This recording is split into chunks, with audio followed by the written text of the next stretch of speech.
सनातन धर्म में यमराज को मृत्यु का देवता माना जाता है, जिनका उल्लेख वेद में भी आता है। विश्वकर्मा की पुत्री संज्ञा से भगवान सूर्य के जुड़वा पुत्र पुत्री यमराज और यमुना उत्पन्न हुई।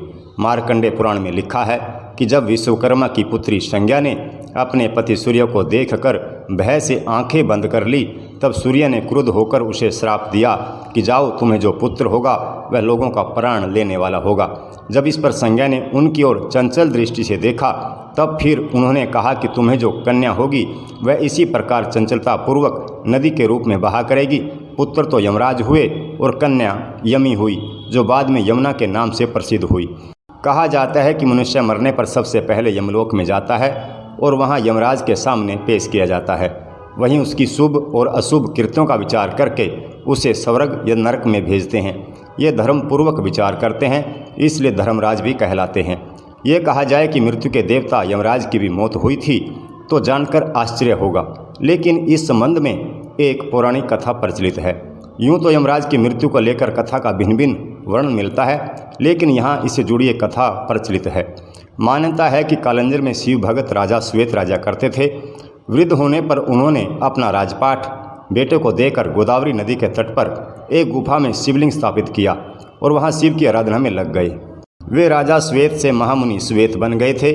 शिव की आराधना में लीन श्वेत मुनि को आभास नहीं हुआ कि उनकी आयु पूरी हो चुकी है।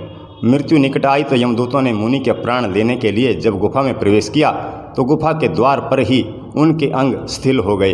वे गुफा के द्वार पर खड़े होकर श्वेत मुनि की प्रतीक्षा करने लगे। कहा जाता है कि जब यमदूत बलपूर्वक श्वेत मुनि को वहां से ले जाने लगे तो वहां श्वेत मुनि की रक्षा के लिए शिव के गण प्रकट हो गए। भैरव ने यमदूत मृत्युदेव पर डंडे से प्रहार करके उन्हें मार दिया। इधर जब मृत्यु का समय निकलने लगा तो यमदूतों ने कांपते हुए यमराज के पास जाकर सारा हाल सुनाया। मृत्युदेव की मृत्यु का समाचार सुनकर यमराज क्रोधित हो गए और यमदंड लेकर भैंसे पर सवार होकर अपनी सेना के साथ वहां पहुंचे। यमराज जब बलपूर्वक श्वेत मुनि को ले जाने लगे तब सेनापति कार्तिकेय ने शक्ति अस्त्र यमराज पर छोड़ा, जिससे यमराज की भी मृत्यु हो गई। भगवान सूर्य के पास पुत्र की मृत्यु का समाचार पहुंचा तो सूर्यदेव इस समस्या के समाधान के लिए भगवान विष्णु के पास गए। विष्णु ने भगवान शिव की तपस्या कर उन्हें प्रसन्न करने का सुझाव दिया।